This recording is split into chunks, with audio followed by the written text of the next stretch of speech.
ادب میں مقامیت کا سوال مختلف زاویوں سے ہمیشہ سے رہا ہے اور آج کل بھی یہ زیر بحث ہے۔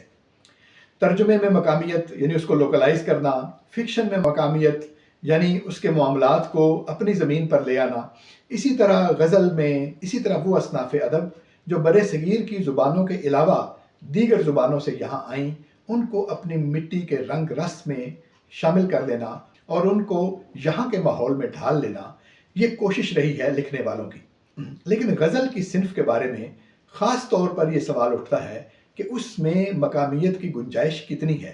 جن لوگوں کے بارے میں ہم مقامیت کی بات کرتے ہیں، شاعروں میں وہ زیادہ تر نظم کے شاعر ہیں۔